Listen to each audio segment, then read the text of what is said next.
जानबूझ के मैंने हवाले दिए भगवत गीता के, पुराना के और दिगर किताबों के, क्योंकि ये किताबें ज़्यादा पढ़ी जाती है। हिंदू इस किताबों को ज़्यादा पढ़ते, भगवत गीता को वेद से ज़्यादा पढ़ते। मानते हैं कि वेद ऊपर है, लेकिन पढ़ते भगवत गीता ज़्यादा। इसीलिए मैंने इन किताबों का भी जिक्र किया मेरे तकरीर में हवाले के साथ, ताकि वो लोग भी जो भगवत गीता पढ़ते हैं, उपनिषद पढ़ते हैं, पुराना पढ़ते हैं, जान ले इसमें क्या लिखा है। मैं भी पहले इन ब्रिटिशर्स, इन अंग्रेज के ट्रैप में आ चुका था, उनके फैलाए हुए जाल में आ चुका था। मैं समझता था हिंदू धर्म और इस्लाम में यकसानियत हो ही नहीं सकती, मुमकिन ही नहीं, नामुमकिन। फिर मैंने हिंदू रिफॉर्मर्स की किताब पढ़ी, वेद का मुताला किया, दिगर किताबों का मुताला किया, हिंदू मज़ाहिब के, हिंदू धर्म के, और फिर तकरीर पेश की। हमने, इस देश भारत ने अंग्रेज से तो छुटकारा पा चुका है। We have received independence from the Britishers. अंग्रेज से आजाद तो मिली, लेकिन उनकी पॉलिसी डिवाइड एंड रूल अब तक हम उसको इस्तेमाल कर रहे हैं। अफसोस की बात है, अंग्रेज तो चले गए, अपने गलत चीजें छोड़ गए। हम अब तक डिवाइड एंड रूल की पॉलिसी इख्तियार करते, खुसूसन इस देश के पॉलिटिशियंस।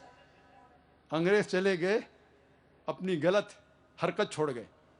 इस देश के पॉलिटिशियन, चाहे वो हिंदू हो, ईसाई हो या मुस्लिम हो, अक्सर वो मजहब का इस्तेमाल करते हैं, झगड़े फसाद फैलाते हैं अपने वोट बैंक के लिए।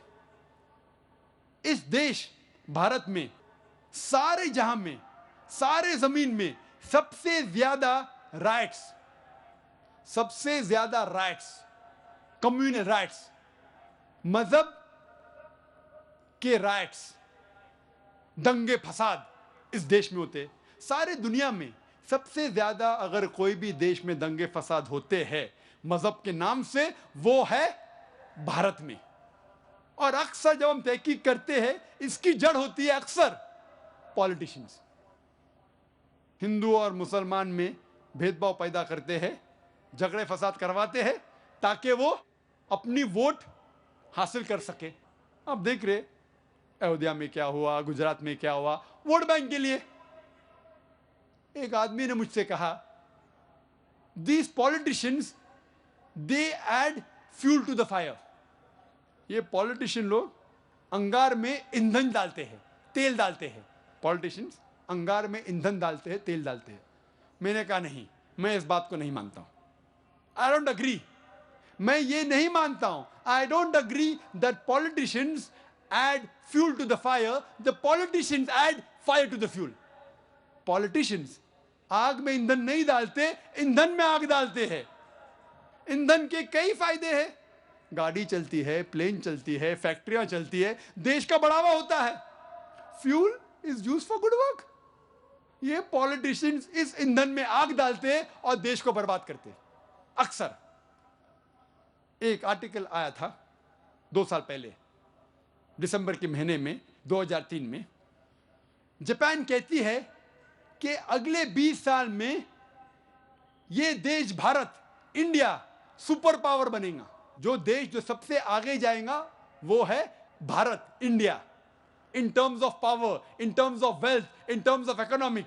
माली हालत से सबसे ऊंचा होगा हिंदुस्तान, साइंस की हालत से हिंदुस्तान, ताकत की हालत से हिंदुस्तान।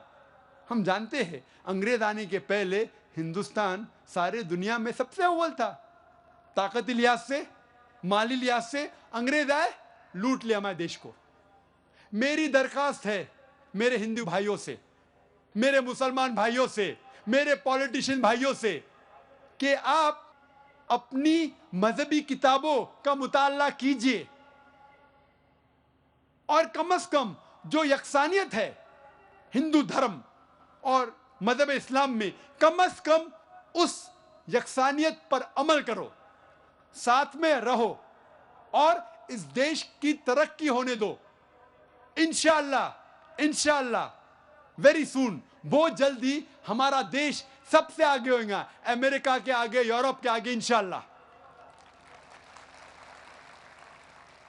ऋग्वेद में लिखा है, किताब नंबर 10, पाठ नंबर 71, मंत्र नंबर 4 में, they see the words but they see not, they hear the words they hear not. वो देख रहे हैं लेकिन फिर भी नहीं देखते, सुन रहे हैं लेकिन फिर भी नहीं सुनते।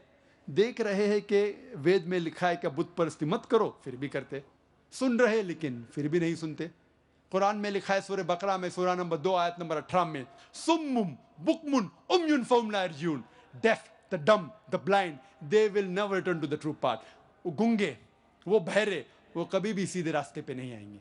अक्सर धर्म के ठेकेदार, चाहे वो हिंदू धर्म के हो, ईसाई धर्म के हो, या मुस्लिम धर्म के हो, इस्लाम धर्म के हो, धर्म के ठेकेदार जो धर्म अधिकारी होते हैं, अपने धर्म के ठेकेदार हिंदू धर्म के हो या इस्लाम मजहब के हो, वो नहीं चाहते कि उस धर्म के मानने वाले अपनी किताब पढ़े, क्योंकि अगर लोग मजहब की किताब पढ़ने लगे तो उनका खिस्सा कैसा भरेगा, वो नहीं चाहते। इसलिए मैंने एक तकरीर की, क्या कुरान को समझ के पढ़ना जरूरी है, और वहां कहा कि कुरान को समझ के पढ़ना बहुत जरूरी है। सबसे बेहतर है कि अरबी जबान हम जाने, ताकि हम डायरेक्ट कुरान को समझ सके। अगर अरबी जबान नहीं जानते तो कम से कम उस जबान में कुरान का तर्जुमा पढ़ो जिस जबान में आपको महारत है। अगर आपको उर्दू जबान पे महारत है तो उर्दू में पढ़िए कुरान मजीद का तर्जुमा। अगर हिंदी जबान पे महारत है तो हिंदी में पढ़िए, मराठी जबान पे महारत है मराठी में पढ़िए, लेकिन कम से कम कुरान का तर्जुमा तो पढ़िए, फिर आपको कोई भी घुमाएगा नहीं।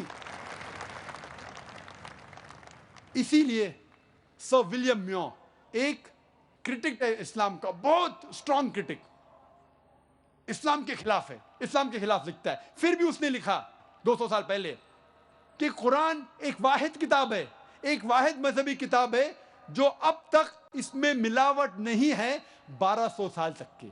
आज की तारीख में 1400 साल के बाद भी कुरान में जरा भी मिलावट नहीं। क्यों? एक क्रिटिक, एक इस्लाम का दुश्मन भी लिखता है। क्यों?